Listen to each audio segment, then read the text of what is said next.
So first and foremost, I'd like to welcome and thank all of you for joining in today. Today we have a very interesting session planned for all of you. The topic of today's session is proactive lead generation. All of us spends a lot in terms of building our reach in various online platforms that we have. But how much results are we getting out of it in terms of the number of leads or the total customer acquisitions that are happening? Today's session is about how to multiply that. How do you really, what all, how can technology support you? What all can you do to ensure that you get more number of leads than you're possibly getting today? To lead this session, we have with us Saurabh Mathur. He's a co-founder and the CEO of Connector. Connector is one of the very few companies in India who's doing some very interesting and innovative work in the space of proactive lead generation. They've created a very good product in this space. And Saurabh is a very good friend of mine, so I'm sure I'm really looking forward to today's session. So before I hand over the session to Saurabh, let me just create the logistics. By default, all of you are muted. So those of you joining us for the first time, in case you have any question, I would request you to please keep typing it down in the question panel, and we'll have the presentation for about 30-35 minutes, and we'll have an open Q&A for about 20-25 minutes. And I'll try to take up all the questions possible. So as soon as there is any concern, any question that you want us to address, please type it down in the question panel. Okay. So that's it from my side. Saurabh, over to you. We can start the session now. Thanks, Kapil, for the introduction. For giving me an opportunity to talk to this audience. Thank you guys for joining us today. Hopefully, we'll all learn something today about what we can do to improve our lead generation efforts. So I'll get started off.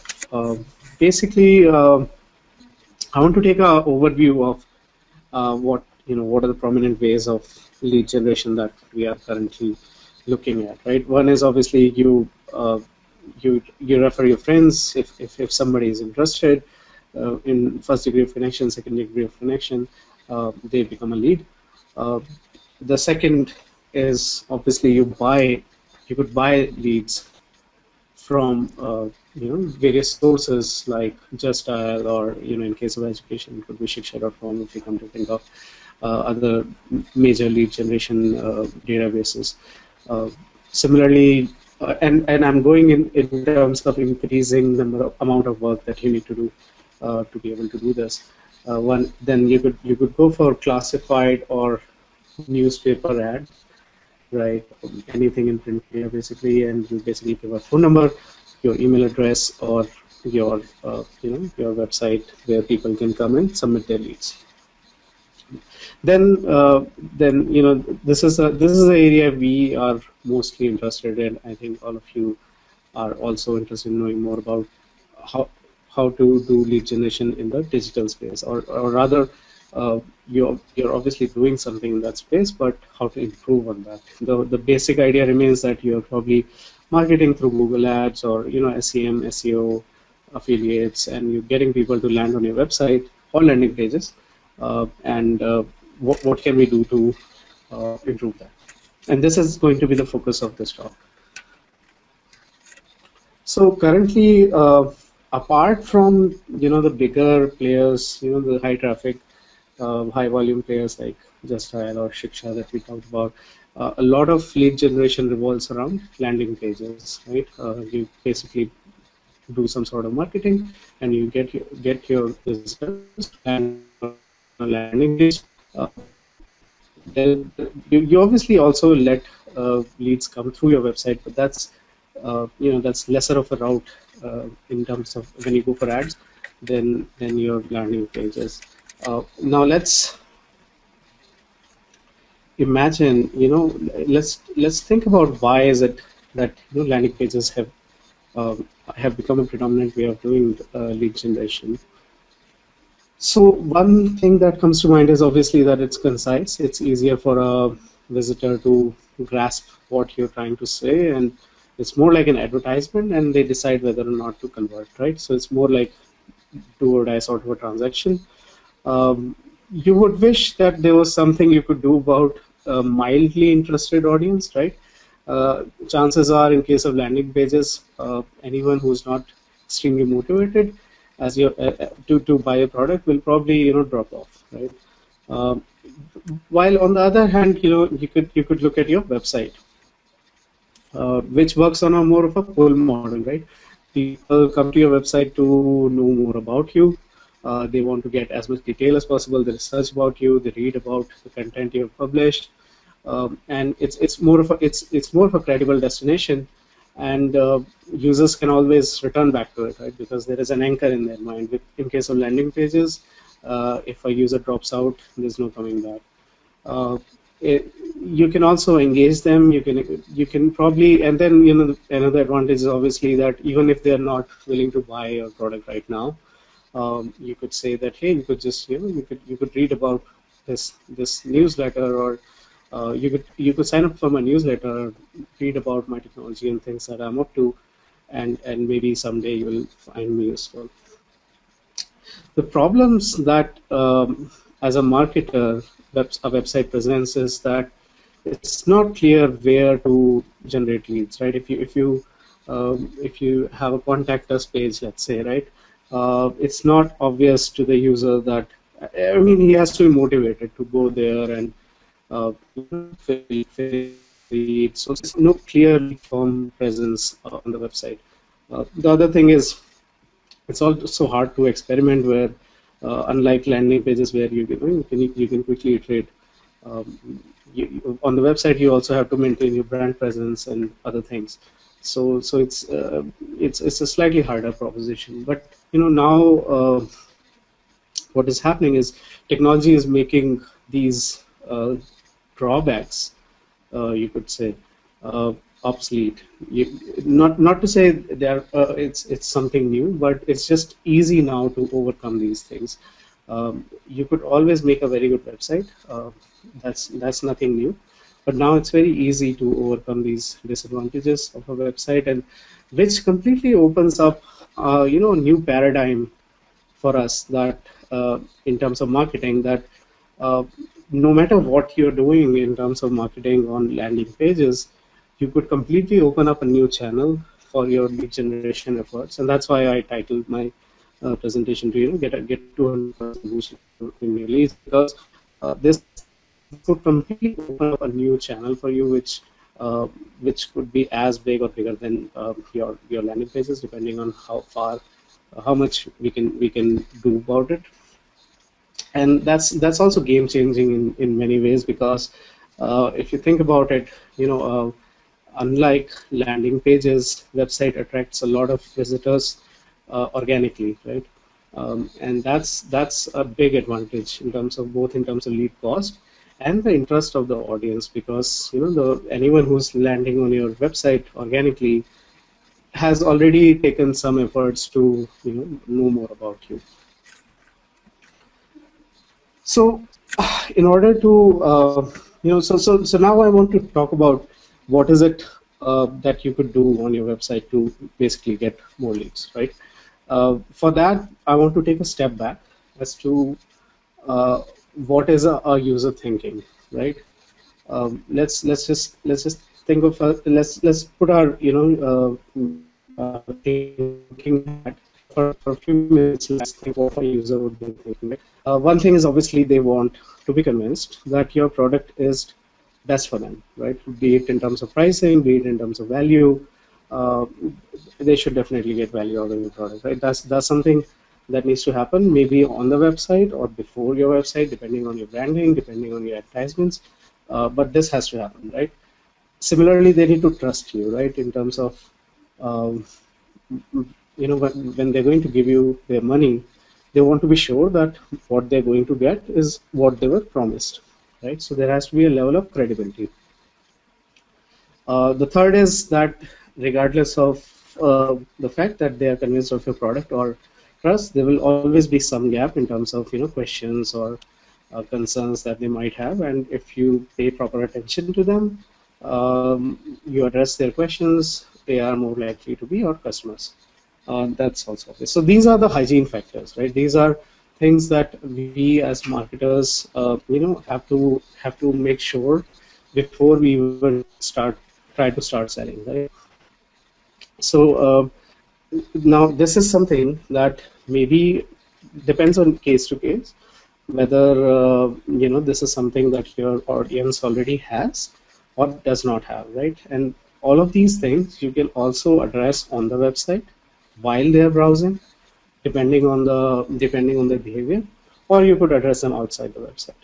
But eventually, once when these are all achieved, we need to make sure that your users get a little proactive nudge to move towards the business goal, right? You want basically what that means is you want to make it easier for them to convert to the business goal they are that you want them to convert to, right? And that's something we have to do. We cannot, the moment you put the onus of uh, you know uh, converting to business goal on the visitor, you will get some drop off, right? So this is the basic philosophy, and that's the core proposition that I'm claiming is that once you have your hygiene factors in place, you need to give your visitors a proactive nudge on your website, and that will give you the kind of lead generation that we all want to have. And now I'll basically go case by case on specific. Now coming out of our philosophical discussion, I'll come to specifics of what we could do to actually make this happen. And time and again, I'll keep on reminding as to what are the benefits of each approach in terms of this philosophy. So the first thing I want to talk about is personalization of your lead forms, right? Uh, Clearly, there is a move in terms of online marketing towards content-based marketing, right?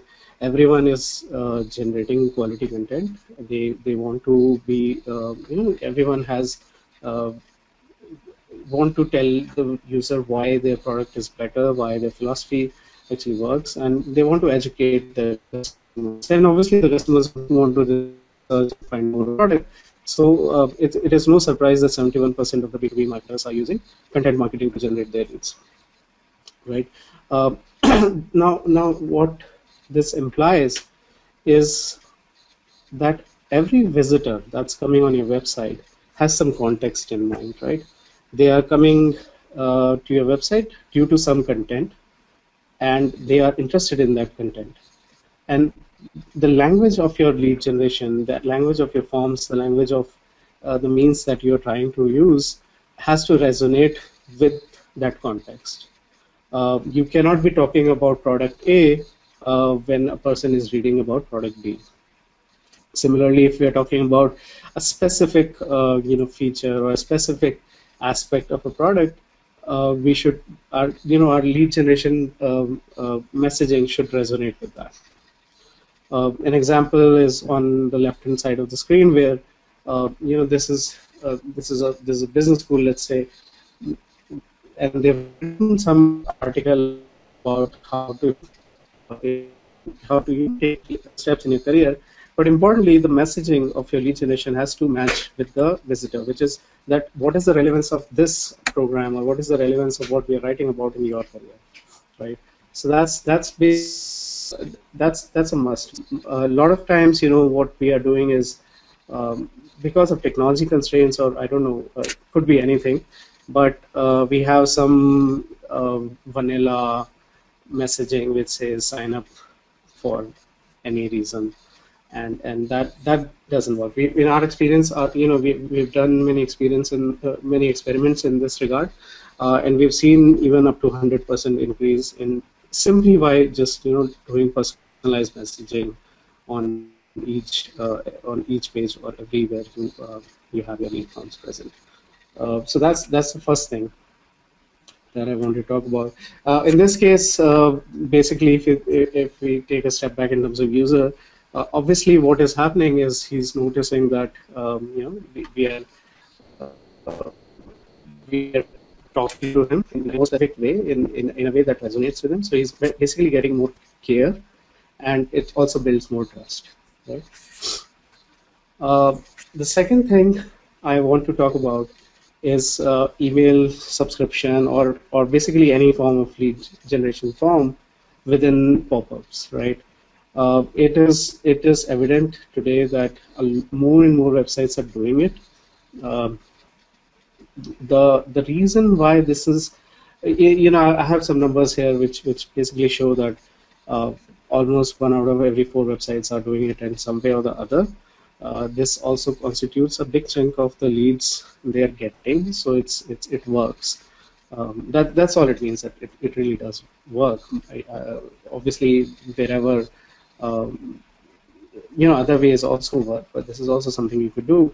The real reason why this works is because of simply visibility, right? A lot of times I hear people complain that I have a contact us page, I have a subscription form somewhere in the bottom of the page, but I don't get many subscriptions, right? The simple reason is that obviously visibility is a concern, right?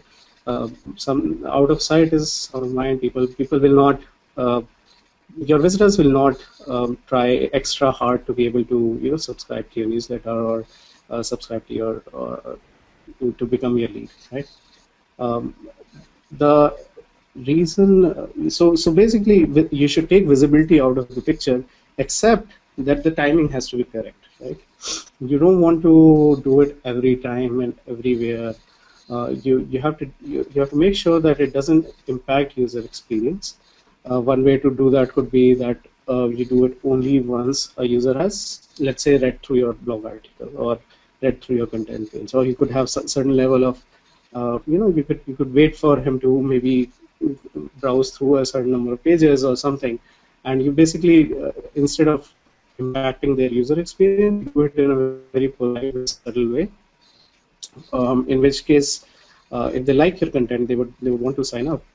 And this is the proactive nudge that I wanted to to bring about, that ultimately it is the onus is on us to make sure that user sees a place where they can actually submit their lead or submit their information to be contacted later.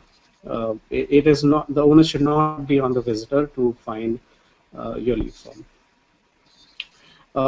Again, in terms of experiments, we've seen basically just adding a pop-up based subscription form, maybe even in the footer with somewhere in the bottom of the page where which triggers on scroll could increase the sign-up rate from we've seen anywhere from 50 to 100%. It's the moment you take visibility out of the picture, you're bound to see some results.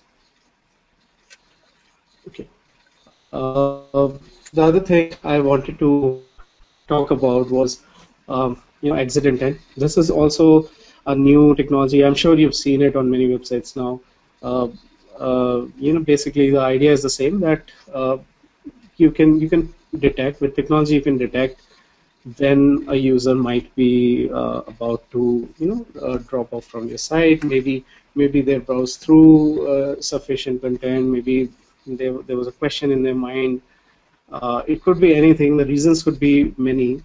That's also something you could find out through this. But the idea remains the same, which is that when you realize that a person is about to leave, you could get an extra page view.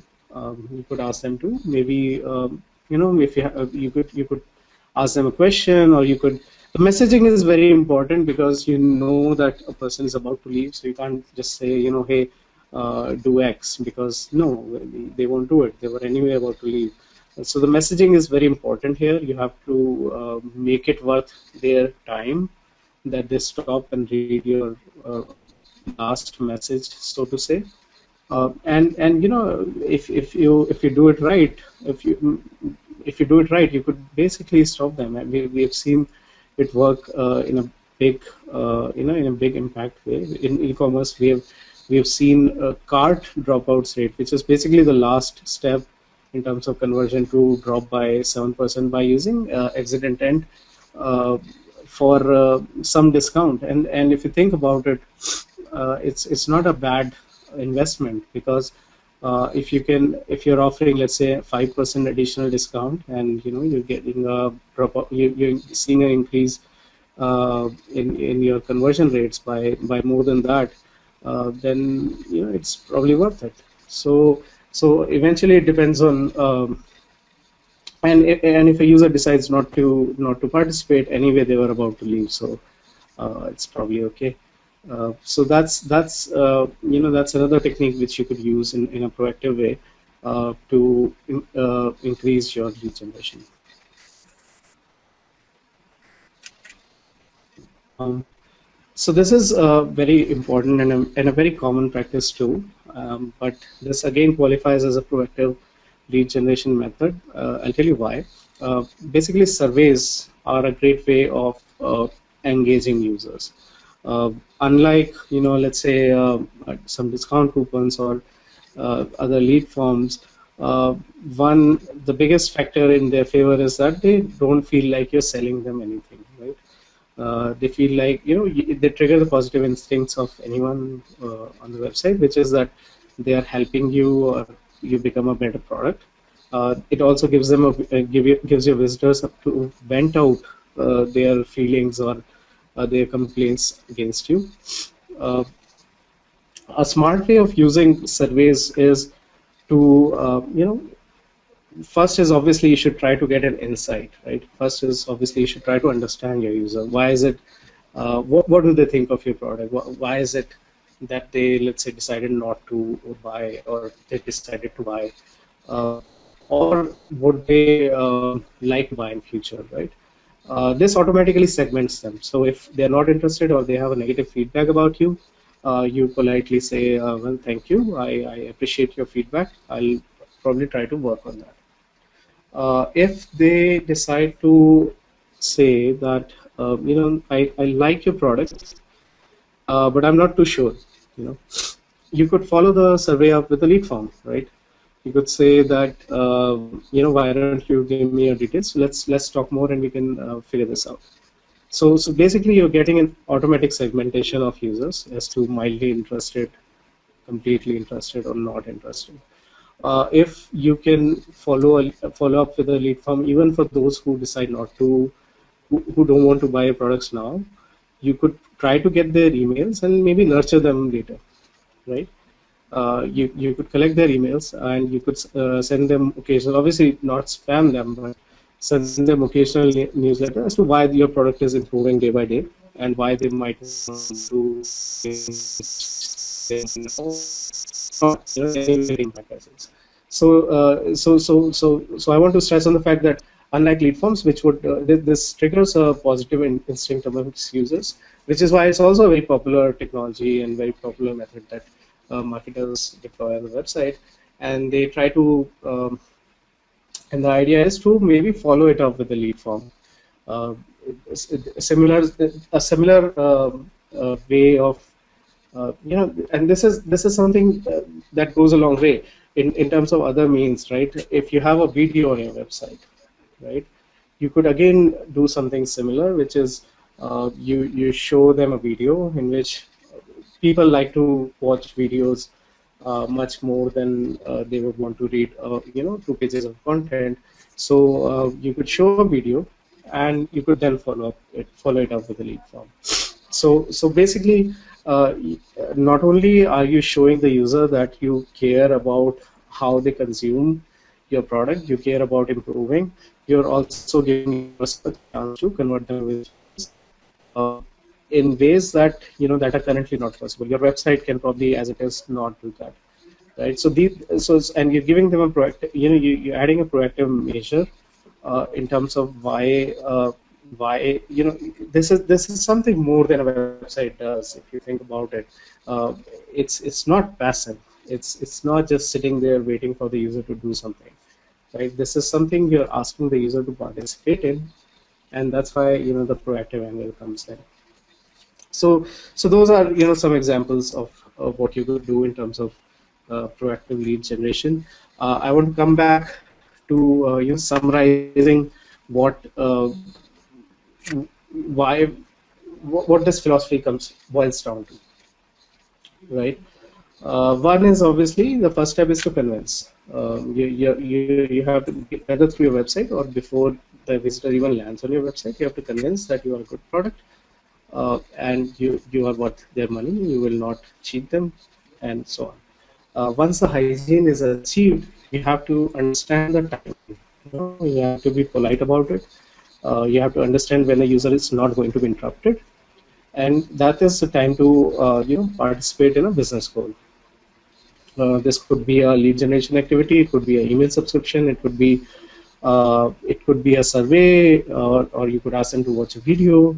You could ask them to like you. I mean, this is something I'm sure you guys have seen on many websites, that once you've placed a order, or bought something or done something or watched a video, they will ask you to like them on social media, or just follow them via channel. So that's also, so timing comes into picture. You cannot do that before they are even convinced about you. Similarly, there is visibility, which is, you have to make sure that ultimately the user sees what you're trying to do. It shouldn't be the case that you're doing something, but it's somewhere in the bottom of the page, or you have to take visibility out of the question. Make sure they see what you are trying to show them, uh, and that could be through various ways. But visibility is definitely a factor. Finally, with all these methods, user will want to participate. They will they will want to submit their leads, but you have to make sure that you do not spam them. It shouldn't be the case that they, you have to have checks and balances in place, that once, let's say, a user has submitted the lead, they shouldn't see anything distracting, or even when they're trying to read an article, you shouldn't disturb them in the middle by asking for a subscription. Similarly, if they have submitted a lead, we shouldn't spam them. It should be, all the communication should be meaningful, because ultimately it's a cycle, and you have to not if it was the case that anyone who's going to submit you a lead and all of them were going to become customers, then it would be very easy for us marketers, right? But that's not the case, right? A lead will eventually, a lot of leads will drop, but that does not mean that in future they will not become new customers. You have to nurture leads, and when you want to nurture leads, it becomes very important that anything you do on the website should not be spammy, because that would uh, effectively make it harder for the user to convert. So those are that is pretty much the summary of what uh, proactive marketing should be about. I want to spend a few minutes on why this really works. I mean, this is something we've seen consistently perform. This is it's and and ultimately, if you think about it, it should make intuitive sense, right? That's why ultimately it has to resonate with human behavior. Otherwise, it cannot be a strategy, right? One thing we have to understand is the nature of how web is evolving. Websites in general are becoming ideal destinations for lead generation, right? The shift is definitely there from landing pages definitely have their own advantages, but with technology we are seeing a definite uplift in terms of what websites can achieve. They already are credible destinations. They contain the kind of content that attracts audience, right? All your PR efforts, all your SEO efforts contribute to the website, right? So websites will definitely, regardless of whether you want it or not, users will come to your website. So it's up to you to make the best of it or not, right? Uh, the other thing is that through this entire framework that we discussed, we want to stress on the fact that you should aim to understand the user better, right? By being more perceptive of user behavior on the site, as well as before the site. I mean, in terms of which source they're coming from, or whether they searched you on Google for a particular kind of content, and they landed on one of your blog pages, maybe. You should be aware of that, and your messaging or everything you do from there should be context and you should observe not only just the context but also what the user is doing on the website, not to interrupt their their behavior and not to spam them once they have participated in a role with you. So that's also why this works better. It's like why do contextual ads on Google perform better than uh, let's say random ads, right? It's the same philosophy. Uh, and finally, coming back to the question of visibility, which is, if you make anything more visible, anything more easier to do, it will increase its occurrence. Assuming that your visitors actually do like your product, they trust you. If you make it easy for them to sign up or consume your product, they will the numbers will increase. So that's also a factor in why this works. That's mostly what I have. In terms of this is a very brief overview of what I wanted to uh, talk about, and I'll briefly tell you a little bit about us. This is and so basically all these methodologies, all these this entire philosophy comes from our experience through Connector, which is uh, in which we've tried. We have several suites of products which are around proactive lead generation as well as proactive messaging, and all of these methods we have discovered and experimented with ourselves, and we continue to do so. So this is an ongoing effort. If this is something we have learned across in our journey, but I'm sure many of you have questions or concerns as to maybe you've tried something and that probably didn't work. But that's what I would like to talk about, and let's see if we may know something which I can add to your repertoire. Thanks, Kapil. Great. I think Yeah, we can sure. So, guys, start. we are open for questions now, and I'll just take up some of the questions that are already been asked. There's a question from Pradeep. Uh, Pradeep wants to know: is there any analysis on how proactive chat, like a live agent, says Yeah. user on the page for a while, and then a proactive chats pops up? So, I mean, overall, just to take it in a little broader perspective, while adopting any of the proactive lead generation methodology, there's always a discussion between to what extent you can really go when it is really Yeah. becoming an intrusion. So, are there Right. any guidelines, tips, any sort of even any study that is being done? To what extent is good enough? So I think there is not much literature as such because this is something new. I don't think this problem or these methods were that prevalent some 2 3 years ago even, right?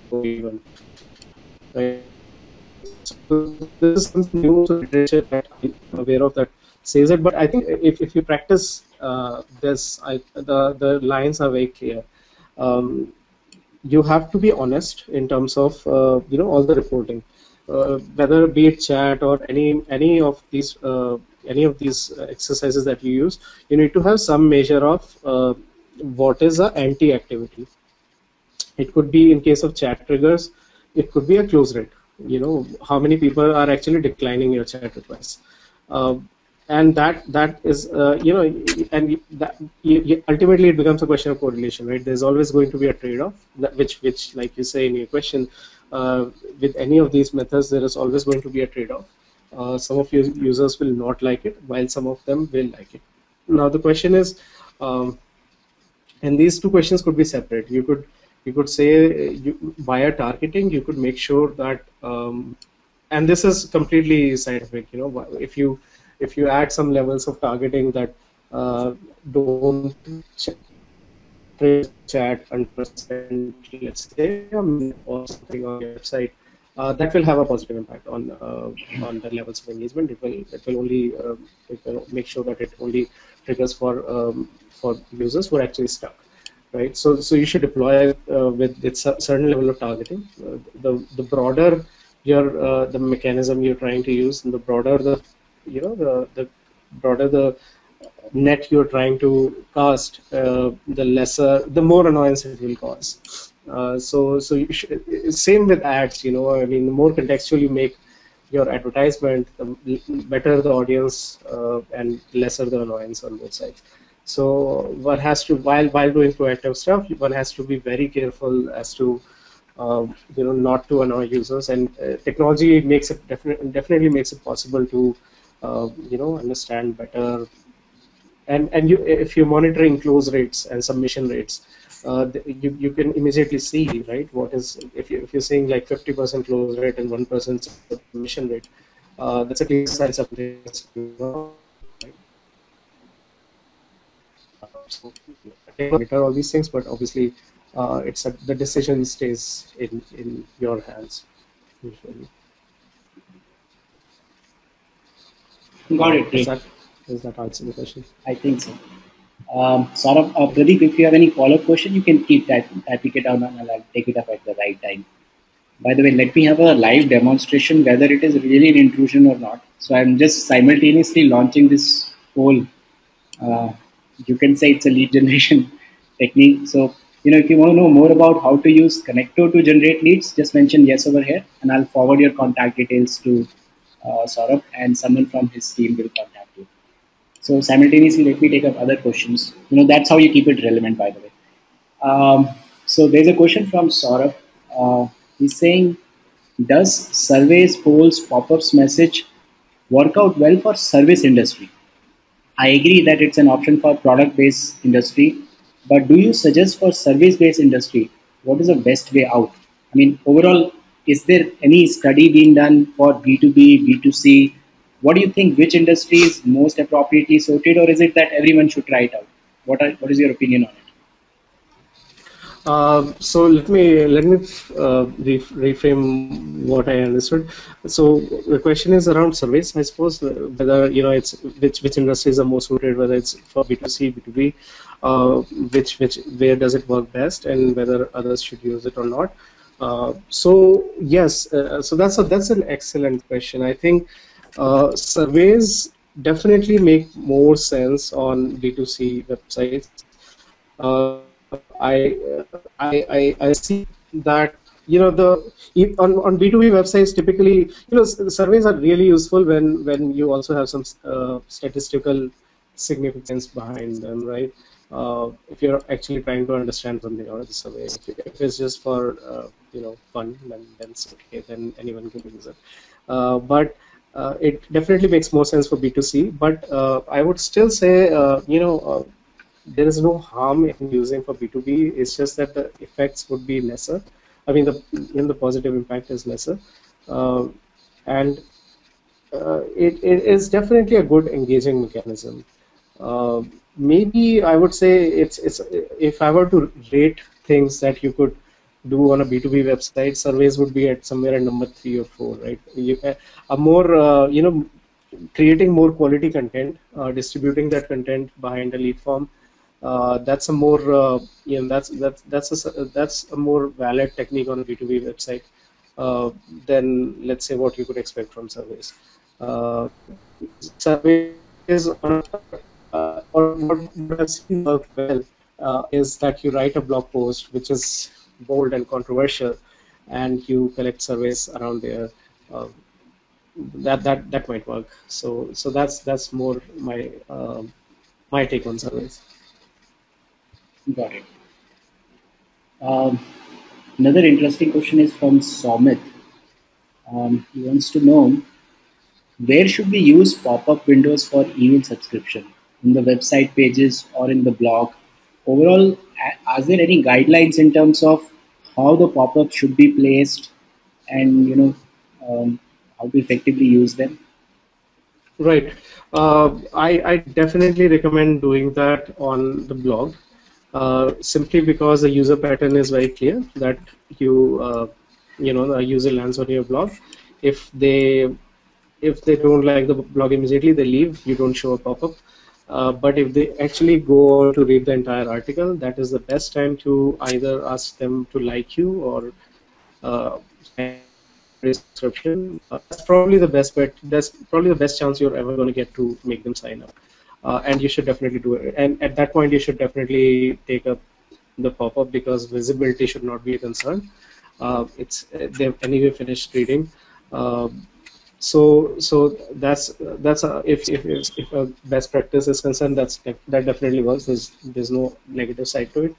On your website pages also it would work.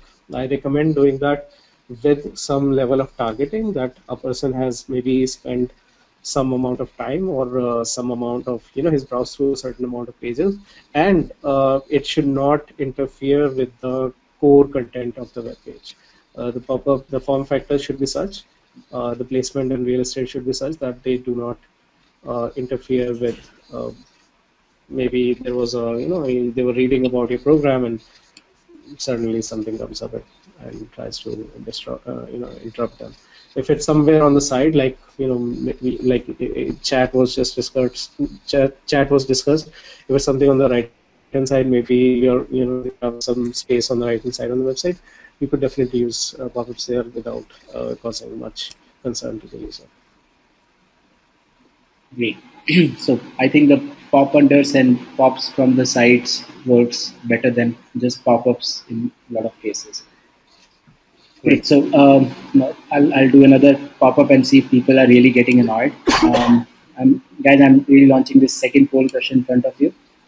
So in case, as Digital Vidya, we conduct 6 months program in digital marketing. If you're interested in taking it up, you can just mention yes and someone from our team will call you. I'm just taking a few more questions which are very, very interesting. There's another question from Ruchit. He wants to know how relevant or contextual is something like Contacto with relevance to a brick and mortar service business like healthcare. Right. I think it's extremely relevant. We're seeing the best relevance in terms of brick and mortar services. Some of the best values we have provided are in healthcare, in real estate, and such businesses because uh, let's take a step back, right? What if you were to research about a property or let's say healthcare, right? Which hospital or which service provider to choose in terms of healthcare, you're likely to do a Google search before that, right? What you're going to find out there is obviously the information that's on the site, but it's never going to be complete. You definitely want to talk more about it. So lead generation is a very natural use case in terms of current market, and matching them with these service providers. Gone are the days when people would pick up a pamphlet from your from your reception desk to know more about you. So it's definitely and obviously it's this comes from personal experience, and I don't want to generalize this, but what I've also seen is uh, with brick and mortar services, the websites are less of they're not changing every day and not so much activity is going on. So even making sure that all the leads are getting correctly converted and reaching your CRM is a challenge. And since their primary focus is not their website, it does not make sense for them to invest too much into the website itself, right? So it makes sense to have this small portion of lead generation outsourced to a certain product, or to make sure that this works correctly in the right messaging, with the right targeting, rather than improving, completely changing the website, taking it to a new CMS or something like that. So it's actually very relevant. Um, with In fact, if I were to compare that, like a very alpha lead generation website like Just Dial, or a brick and mortar business who would want to use lead generation product, or like what we talked about, it would be a brick and mortar service because it is too core to someone like Just Dial they are anyway investing a lot in what they want to do in terms of from their website, what they want to achieve from their website. All of these techniques that, let's say Connect or any such product provides, they would probably want to do that themselves as well. So I think that answered the question, Richard. If you have any further clarification needed, do let us know. Um, Another interesting question is from Parag. Parag wants to know, I've seen most of the site trigger the free word to generate leads. In fact, I mean, as Digital Vidya, we also do that, take a free orientation session and things like that. And it really helps mhm, us also. mhm. But do Yeah. you think focus on free caption with a capital, like all letters capital, uh, does it helps in generating leads? And do you think that is right? I mean, what are your views on it? Yeah, I think it does. I mean, it does make, it's just the way we think, it's just the way things work. Anything that has to do with free, one thing is, there's a goodness aspect to it, right? Things you give out for free are essentially, you're just spreading goodness out there, right? Assuming the thing is actually worth anything. So not only is that it a completely valid tactic, it also has that psychological impact that, anything we see for free has definite, there's definite positive correlation with lead generation. That's how it is. We've seen that innumerable times. Of course, if it's not exactly free, and the definition of free is subject to interpretation, that's when people get annoyed, visitors get annoyed, and you could see an actual drop. Uh, but otherwise, if you're actually giving out something for free, you will people will want to be in your contact. They don't mind giving out emails or their information for free stuff, or maybe even paid stuff if it's of value to them. So if the question is, does free really help? Yes, it does, definitely. Okay, you're doing the right thing in that case. Um, Yeah. Another interesting question is from Pradeep. He asked it some time back. Is it possible to do the similar kind of an optimization on social media presence in any way? Is there tools available on that? Social media presence. Does it mean that, let me understand this correctly? Uh, you could use similar tools to increase your social media footprint. That you could use targeting, you could use pop-ups, you could use chat or any of these methods to actually prompt a user to like you or follow you. So you could basically be automate your increase of network. Uh, by maybe asking them to share, you could probably trigger some sort of a network effect as well in terms of presence. But it cannot. I think, and I'm not sure if you meant that, but it cannot take a role of somebody actually maintaining a brand and doing some activity on the social media.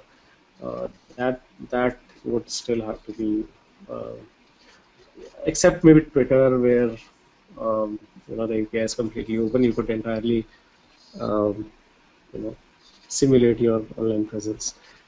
So, but you should definitely use it to, and this is an opportunity loss. There are so many customers out there who get value out of what you do on your website. Um, Maybe it's just your blog that they read through, and they would want to like you. They would want to follow you on Twitter. Why not? And we just by not prompting them, giving them that proactive nudge to do it, because they're not motivated to. It's not it, they're not motivated themselves to do anything about it. But if you give them that nudge, they're happy to uh, follow it up.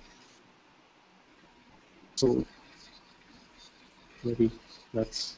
Great. Another interesting question is from Sachin. Sometime back you mentioned survey do help in lead generation. So he actually wants to know, do survey really helps in lead generation, or is it a different activity altogether? No. I mean, survey followed by some lead generation effort like a lead form or within the survey you ask for an email. Uh, because I mean, if you think about it, if you ask someone a question that would you like to sign up for my service, uh, that's a very that they'll start thinking about it. They want to be sure that I'm not getting into something wrong. But if you started the conversation as what do you think is wrong with my service, right? Or what do you think we could do to improve ourselves? That would get you into a more engaged mode of conversation. And at the end of it, you could say that, would you be interested in knowing more about me? Or if, say, I address all your feedback and make my product better, would you in future be interested? They are more likely to say yes, right? I mean, this is a basic. There's this book called Influenced. And I remember a chapter in that which says something in this regard as well. This is, it's a much better line of conversation to have with your customer as opposed to directly asking them whether you do you want to sign up for this or that. So definitely surveys help, no doubt about it. Great. So another interesting question from Karan. He actually wants to know more about. Can you please explain about exit intent? I'm keen to know more about. I'm sure you've given us a brief on it, but if you can throw a little more light on it, it would be good. Sure. Sure. The basic idea is this that every visitor is there on your website or your landing page, right? They spend some time, and then either they decide to sign up or they decide to drop. Uh, this is also true, and let's say I take the situation of an e-commerce website where you are trying to buy something, you're there, you actually added it to your cart, then on your cart page you decided no, I'll maybe I'll buy it next month, right? And you're about to just leave the page, right? You're going to exit from the website. Maybe you'll cross it and that you close the tab or whatever. Now there is technology which looks at your mouse movements, your direction of movement and speed of your mouse and decides whether it seems like you are about to leave the website. Uh, and if it says yes, I think this person is about to leave, that's a exit intent trigger. Now, as a website, you have a chance to do something about it. You could basically show them one last message that hey, don't go. Let me give you another 5% discount. In a physical brick and mortar store, we've all seen this, we've all done this, right? Now, this is just the digital equivalent of that. And now again the same trade-off applies whether if you make it worth their while to stop, they may actually stop and buy this time. But if you're saying, if you say something completely irrelevant, not taking into cognizance the fact that they were leaving your website, then it will only annoy your visitors further. So what you say is actually very important here, but it is a way to actually hold back some of your could-be dropouts.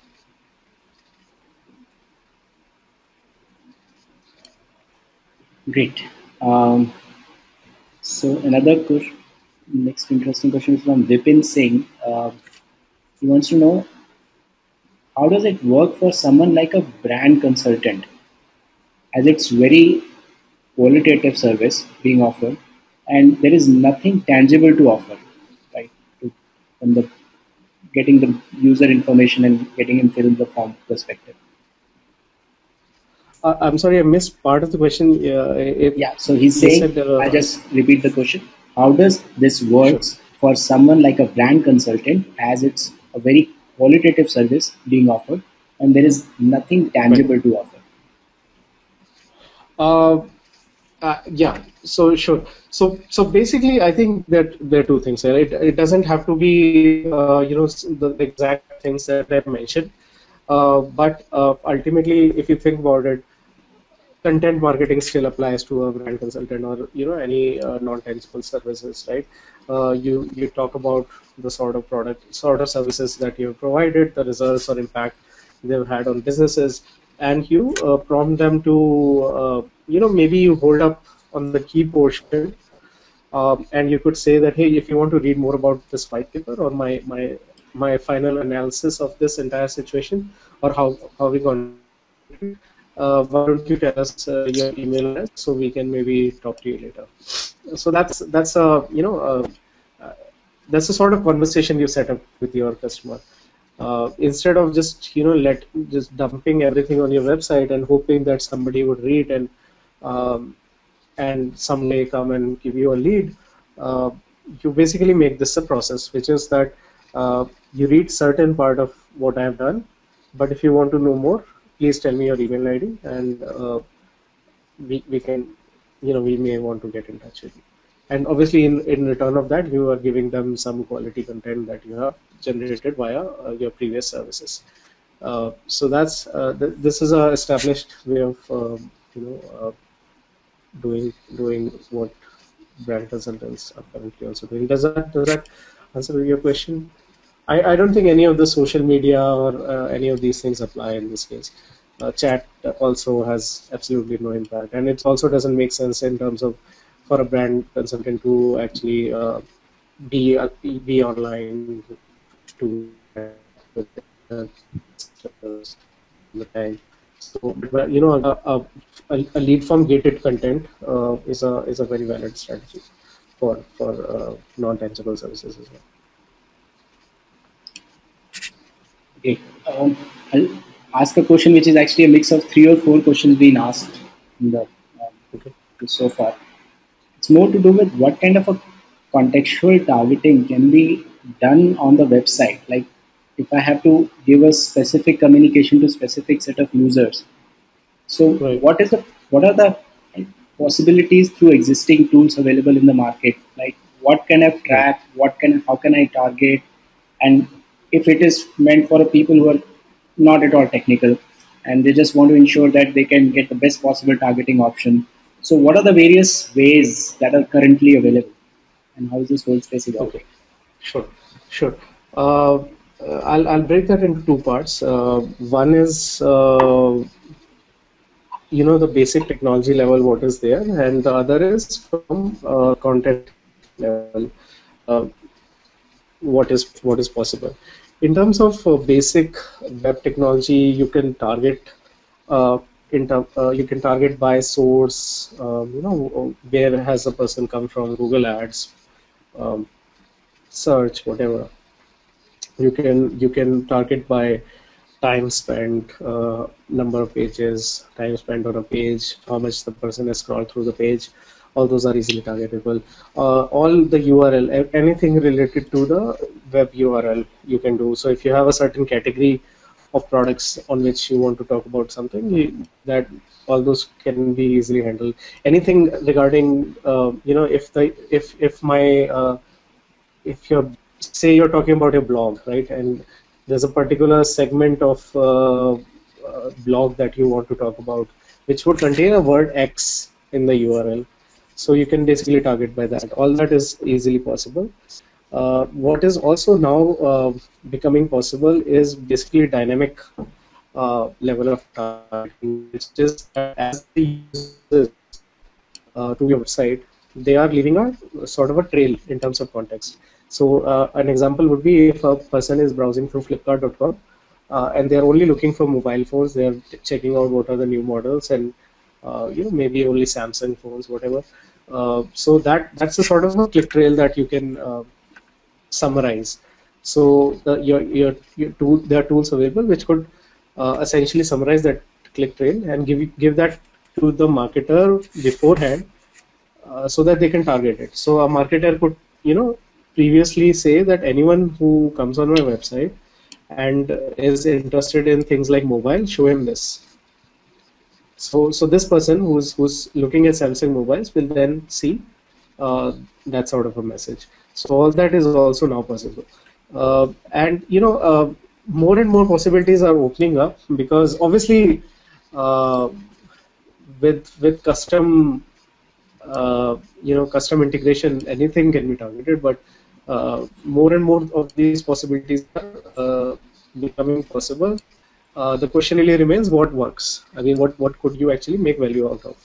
uh, and that's more of that's more of what it is bottlenecked on.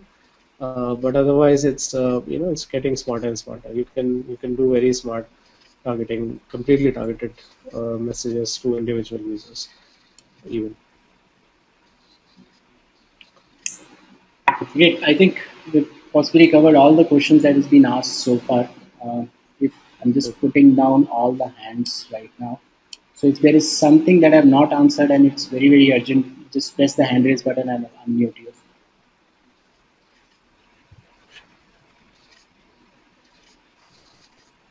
Okay. Looks like we've done a good job in answering all the questions. So at this point of time, really want to thank you, Saurabh, for such a wonderful session. I'm sure it's been of good learning for everybody, including me. Thank you, And Kapil. I Thank you also want for to thank all the this. attendees and all of you who have said yes to Connecto. Knowing more about Connecto, I'll forward their contact details to Saurabh, and who have said yes to attending our training. I'll just make sure that someone contacts you. Thank you very much. Keep attending our webinars, and thanks a lot. The session